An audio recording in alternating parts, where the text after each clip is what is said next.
Today we're looking at the An Tun, and don't take my word for that pronunciation, bead key lock. Now the notable thing about this lock is the key. It uses a series of sort of metal coloured beads as a bitting surface effectively. It's also got a top and bottom row of dimples, although only one of those is used, so the key can be reversed to control some pins up the top, but also has pins interacting with these beads on the key.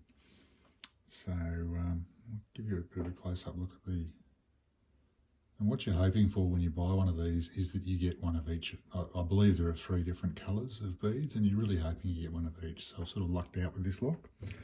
If we look at the lock itself, for a start, we get this massive wide open keyway. We've got 5 pins on the top, 3 pins on the side which interact with beads. Obviously these top pins interact with those cuts on the key.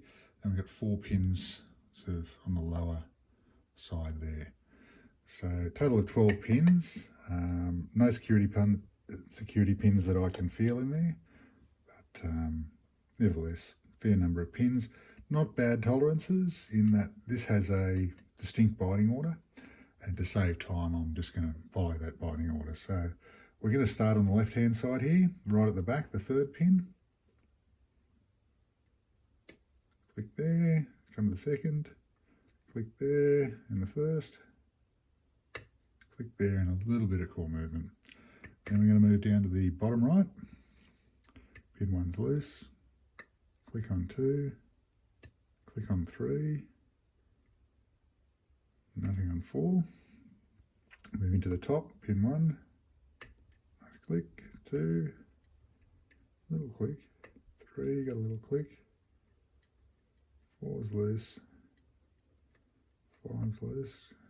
Check 3 again, got a little bit more out of 3. Others are still loose. Now we need to go back to number 1 here. Nice click there. And now we can move back up to the top. We're pin 4 and 5 need some work. There we go. And we're open.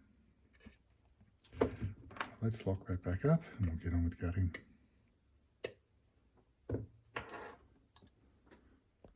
Out a bit. Now this, I haven't gutted this lock before. I don't expect this is going to be much fun. Radial locks never are. Because you have drivers coming in from all those different angles, it can make things a little bit complicated. For starters, get a pinning tray back off here.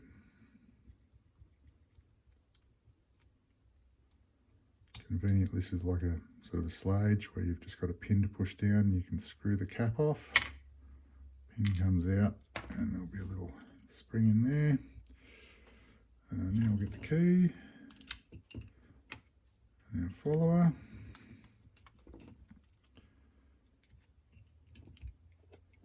And I'll hold it over this because I'm likely to dump pins. What do we got?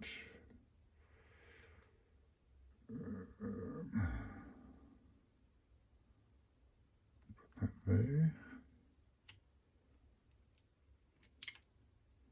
And we've already got stuff shooting out. I think those are key pins. I hope those are key pins. Just lost 4 there. 3 out of the 4 there.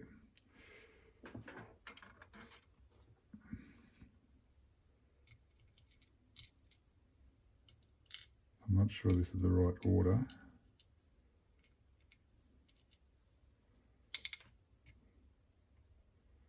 Those 4 are from one row.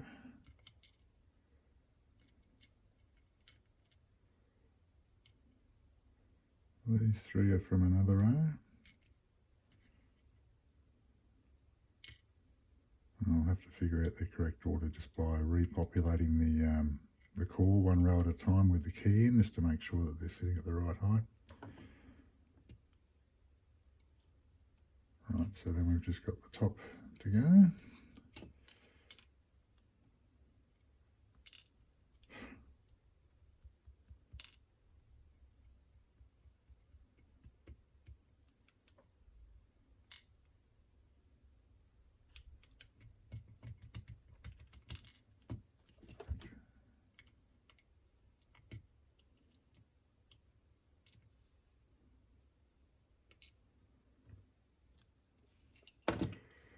That's it for the core. There's over-milling there, but it's not to capture you in picking or anything like that. It's just to stop the pins from dropping too far into the keyway. It's the design. Because there's no warding to catch the pins have to have this sort of a bottleneck shape with a step in the chambers in order for them to not just fall into the keyway. Okay, so start with the top row.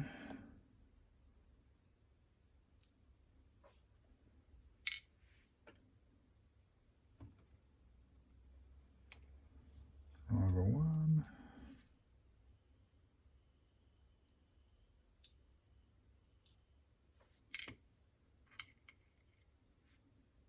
2. Standard so far. I think that's probably all we're going to find. Where'd that go? Oh, there it is. 3. 1 frame.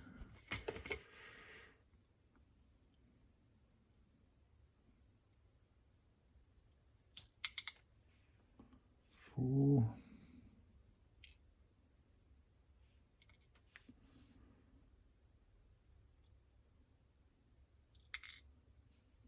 5. So yes, all standards from the top row. And considering they were the last to bind, that means that we can't really have any spools in the others, because otherwise they wouldn't have been able to set properly beforehand. Move these up.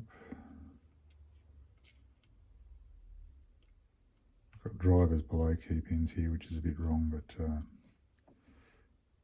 well, you've seen me do it, so. No spring in the way there. Okay, now we can push all the way in and go around to row 4.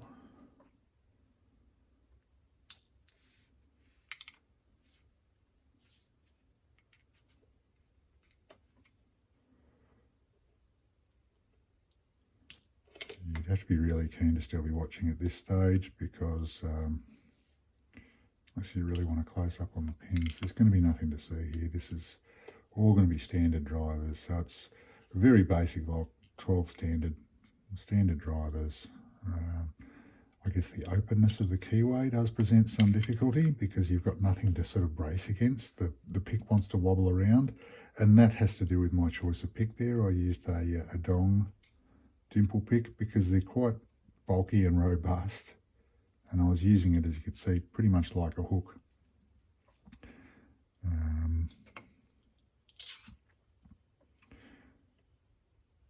Just because I really just had nothing to lever against.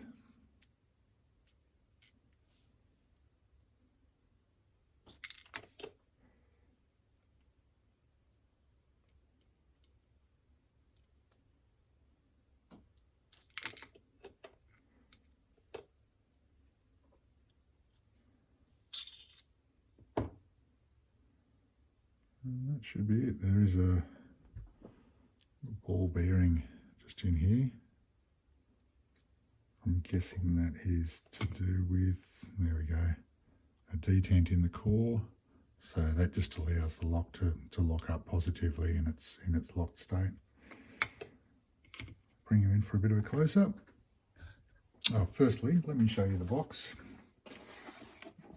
An Tun, or I don't know what the correct pronunciation there is. If you want to run a Google Translate on that, I believe they're just Finnish types though. And there's just some hardware in there. So let's bring you in for a close-up. I'll put the key in there as well, so you can have a bit of a look at that.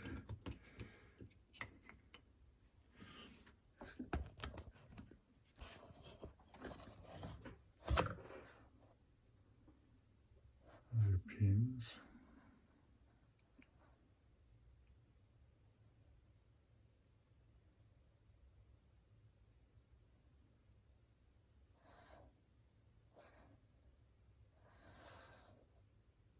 Anyway, that was the An Tun bead key lock. Thanks for watching.